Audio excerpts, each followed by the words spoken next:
What are some of your pet peeves? Well, I don't have that many, but one of them I would say, She wants to do this in the middle of the day, and I'm like, perfect. I You think we're both starting our year very focused on our businesses. And like hold that beast within. I'm so sad I want to slap a motherfucker. Nah, I'm just fucking shit.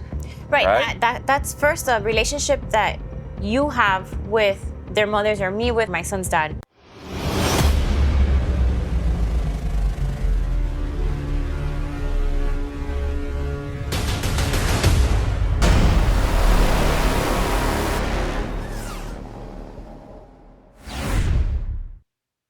Welcome to episode 2 of Power Couple Combos, and today we're going to be answering some of the questions from you guys. Most frequently asked question is, what does our future look like individually and together? And then we had a couple more questions. What were they?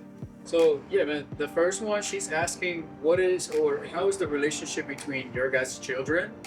And another person is asking about each other's pet peeves. Spicy. All right. Those are Should be some interesting. interesting questions. Make sure you guys drop the rest of your questions in the comment section so we can go ahead and answer them as we continue these series. So the first one, what are our plans individually and together in the future, I guess in the next 6 to 12 months? Well, right off the bat, I think we're both starting our year very focused on our businesses, individual businesses, knowing that it's gonna eventually be something that we're gonna venture off and do things together with the success that we're creating individually. And our events that we already started last year. I think that's the merge right there, is the events that she hosted, huge success, and she's very good at that, very horrible at that. I just know like the actual showing up part. And I think we both complement each other on that. Like there's so many things that she's good at that I lack, and there's so many things that I know that I can teach her. You know, so that will be the merge in us starting to do things together, which will be the events. We plan on investing into real estate together. But yeah, like she said, we're both taking our businesses to the next level drastically this year. Another one of the questions was, what are our pet peeves? We're gonna get into this. You want to start? You go first. All right. So we do have a few pet peeves, and we've communicated them well to each other. I think the first one is I have a lot of trouble focusing. When I wake up to about an hour before I go to sleep, I am on straight creative flow. Odie, on the other hand, likes to do so many things during the day. You know, obviously she's a woman. She got the hair, the nails, all the, beauty stuff. She wants to do this in the middle of the day. And I'm like, perfect. You can do it in the middle of the day. Just don't tell me about all these things you're gonna do because it's gonna knock me off of my creative flow. Like all I'm thinking about is building this department, talking to the head of this department, content creating, lead generation, all that. Right, but it's not just me about me doing my hair, nails, and eyebrows during the week because that's the only time that I have to do it. No, it's a lot more. It's her pre-planning. Right. She's very big on that. She like plans things from a month in advance. And I'm like, babe, don't talk to me about that until we get a little bit closer. And she's like, I like to do this. So that's kind of that's kind of where there's a little resistance because she likes to know things beforehand. And that's kind of where her anxiety kicks in. But me not thinking that things are that important until it gets a little closer is where my anxiety kicks in. But we've come to, where we can speak about it and it not fuck with none of us, right? And I told her, babe, it can either be early in the morning before I get into this creative flow or late at night when I shut off. What are some of your pet peeves? Well, I don't have that many, but one of them I would say cleanliness. You're super clean, super organized, but like spilling. She's like super OCD. Super. So like when I clean the floor, if you're taking something from the fridge or you wash your hands and you're gonna go get a napkin and you drip water from the water, can't drip water, guys. From the sink to like where the paper towels are and it drips and it's like I just cleaned the floor, that type of thing. She's like mopping behind me, guys. Yeah, or I can feel I like her eyes like. The counters clean. I have a thing with having my counters clean, and I don't like, residue of anything on the counter, and yeah, that type of thing. Mind you, it's me and 3 kids. So imagine how she is. I think it's more of like a stress reliever for her. It does. I do. Yeah, she gets home and she immediately vacuums. Knowing that she's in a hurry to go somewhere, she will literally vacuum. She just got home and she's vacuuming. Before she left the home, she already vacuumed. Well, so there's something that it does to my anxiety of knowing that everything's in order and organized and clean. I don't know, it just helps me cope. Huge pet peeve of hers that I'm trying to work around. I think what bothers her the most is that I feed my dogs raw meat. And whenever she sees blood, like in the fridge or, like dripping or something, she goes crazy. Like, babe, like, you gonna make me get rid of all my dogs? No. And I've gotten rid of all of them already. She told me one day, she's like, it's either me or the dogs. That's not true. I'm like, babe, I might have to, put one up for sale. And I said, she's beautiful, she cleans, and she just never sold, so she stayed.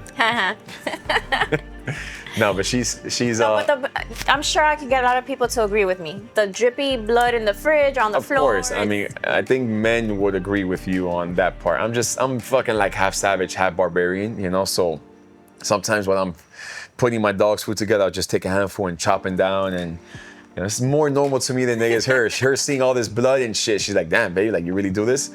But these aren't pet peeves of the immature, right? We don't have a problem with, like the phone checking or the more immature, like amateur relationship. And the last question is the adjustment between the kids, right? There was a little resistance between the kids because my kids are very tough. Her son is very tough. And then they got together, and at that young age, there's already a lot of testosterone flowing. And then obviously her son being a single child is like, I'm the protector of my mom, and all these very like loving and cuddly, and when she hugs the kids, and it was like a little resistance at the beginning. Boys got into some heated like conversations or whatnot at the beginning, but now they're fucking inseparable. As far as us coexisting or dealing with our counter parents, right, has also been very healthy. Again, very mature. I get along very well with her son's dad. She gets along very well with Eddie and De Niro's moms. That's something that I was super adamant about going into any future relationship. Like, that is a must. It's a boundary where there has to be a healthy co-parenting dynamic on both sides. Because I've seen the other side where the parents hate each other and it's awful for the kid. It's just not a good place to be. And I made it a point with my son's dad to have a very healthy co-parenting from the very, very beginning.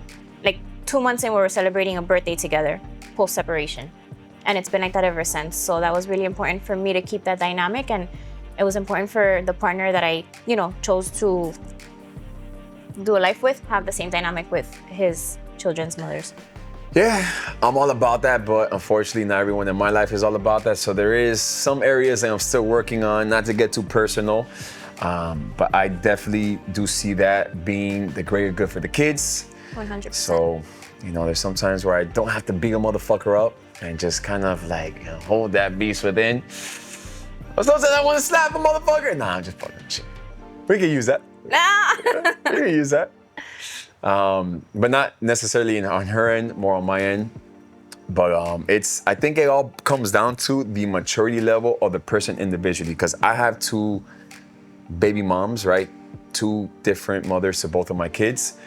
And I can be a fucking descarado and, play with everyone's emotions, and it will just cause conflict amongst everybody. Me personally, I've seen dynamics like that be super unhealthy because of the common numerator, right? Which is the one person who brings everyone together versus someone who doesn't do that, right? Keeps it very, very respectful, and anything that we do is for the greater good of the kids.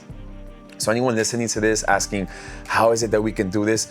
First, do it yourself. First, demand that. First, set that standard within yourself. Not demand it, not ask of it, not expect it, emulate it.